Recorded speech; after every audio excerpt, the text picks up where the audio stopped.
Oh my god, it's so nice out. It's like 80 degrees, I want to say, around the 80s. It's definitely gonna jump up later on. Definitely feeling some humidity. Just you know, opening up the shop, getting things going. I wasn't gonna bring the car in, but I don't think so. I think I'm gonna leave it out there.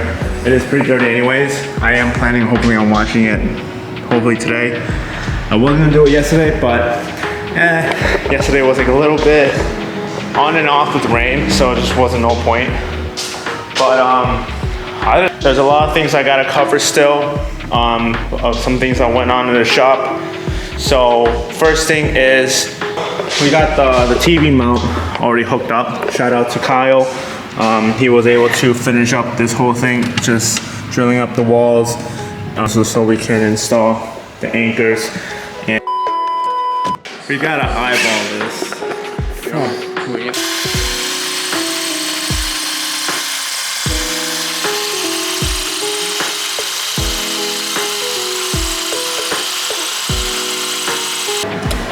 It's going in. You can clearly see that we need a lot more. We need double of that. What do you think? We should go in smaller than bigger?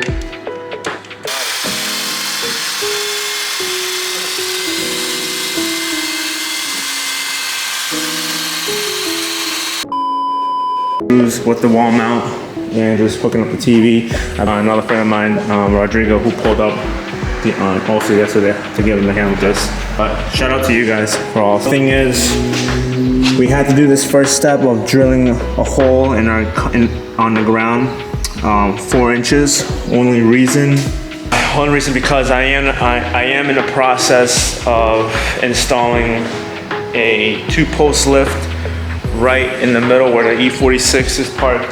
Not right away, just you know, in the fall. Hopefully, I'm trying to hit a deadline and a goal to get it by then. I reached out to some companies that that sell the lift and that will be able to give us the price, quotes. One of them is able to provide like some payments to pay monthly.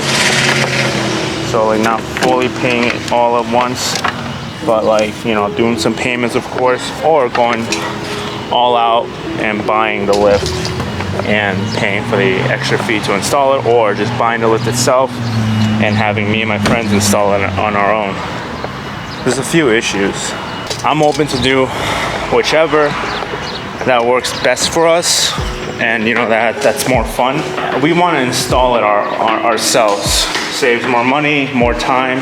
Well, not time, but definitely save us more money, and it'll be a fun project to see us do the install ourselves.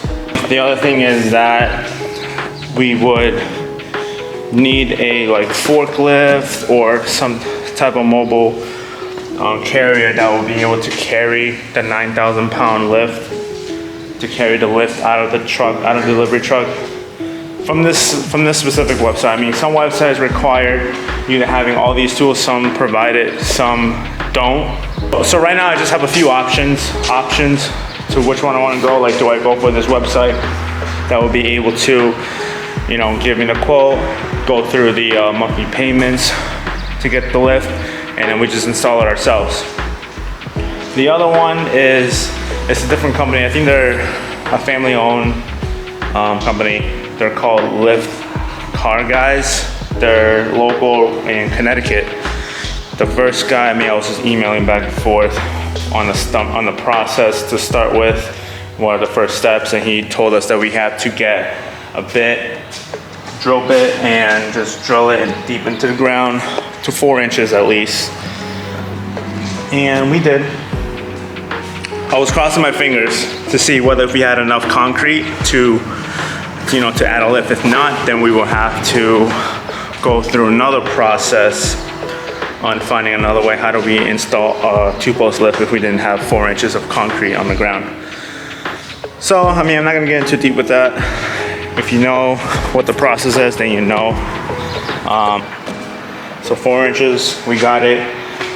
Now is finding the finding the lift I need and figuring out numbers and quotes to see, you know, how much it's gonna be, and how much I'm gonna need to spend, how much I need to save up, or how much do I need in total in general. So that's the next process. I already emailed that. I already emailed the guy. This is just waiting to hear back, and we'll go from there. So yeah, stay tuned for that one. Next thing I want to be able to cover. Kyle was able to bring the rear subframe. It's orange. One reason why I chose the color. I thought it was gonna come out like bright and orange Top Boy, but it didn't. We kind of, I mean, there was still some rust on it, but there was a lot of it. It would have taken a long time just to get all the rust out, but we wire wheel what we can. We took away most of the rust out of the inserts where the bushings go on every point on the subframe. So we got that taken care of, and then we smoothed it out, and then we painted it. That's how it came out. One reason why we painted it orange is just so we'll be able to see any leaks that will come to drip on, rather than, you know, noticing or figuring out where those leaks are coming from on a rusty or black distorted rear subframe. So with the color on this, you know, we'll be able to see leaks easily. You're gonna make flash.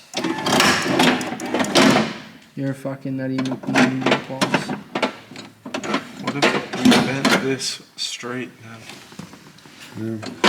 So it holds the windows. I got pliers. That's true.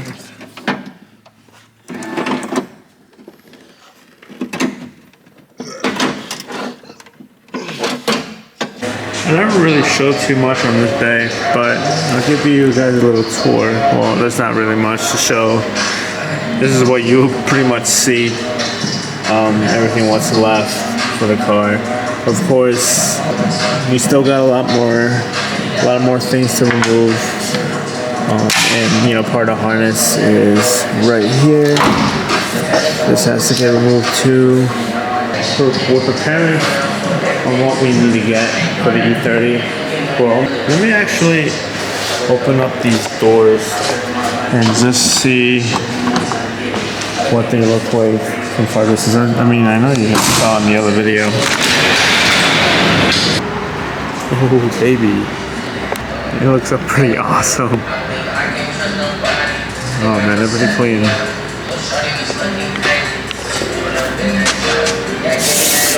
You can definitely see that rough.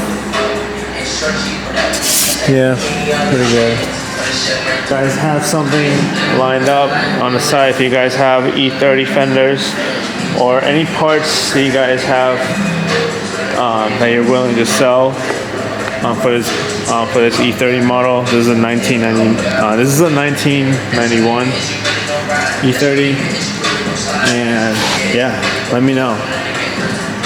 Definitely gonna get the trunk cover. Whatever parts we find along the way, like doors, trunk cover, anything like fenders, of course, fenders, bumper, and rear bumper. They're all gonna be mismatched colors. Let me know what you guys have and what to offer, and you know, we'll go from there. And pretty hot though.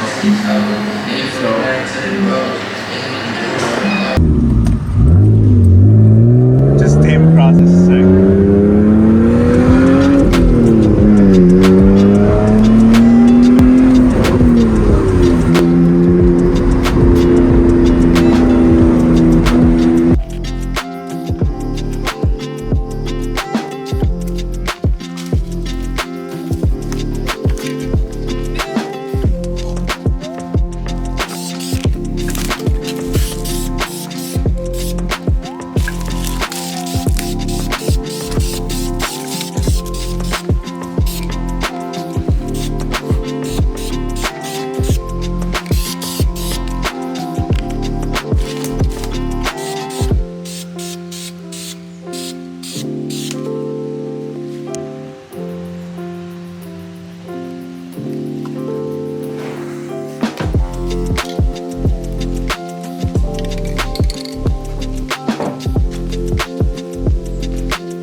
guess 130 is doable, and it's something that, you know, we had to do. And so, you know, the thing is, they're not cracked, they're not scuffed, they're just a little weared out that needs to be cleared up. That's it. And it didn't come with hardware, so we definitely need to have hardware to screw them in, and along with new bulbs, of course. But we'll get there. So I mean, that's pretty much it. That's, you know, that's the first part that we bought for the E30. So I'm pretty stoked on that. And you know, for E30s, especially like around like the 491, but for all E30s, they're really hard to find for parts nowadays. And that's been a thing for a long time. So as of right now, this thing is just gonna be like restore like OEM, but half like aftermarket shit. So like half of the stuff will be aftermarket. I won't tell you which ones will or what will. I'm just gonna go with the flow and see what we have for options for parts. That's pretty much it. Carpet here. So this is part of it, and the other one, I have this right here. But this is the carpet, you guys. Like, look how sick that is. This is the original carpet. And you know, and right here I want to put a photo of what it was before, and now look at this thing. This thing is brand new. It came out super nice. This thing's gonna look pretty good looking in the back. And this is just the other piece that goes behind behind the carpet right here. This is for the rear seats. I think it goes this way, I think. Yeah. Driver side, passenger side. Seats will go here. Back seats are right here. Yep. Up to that bar, right?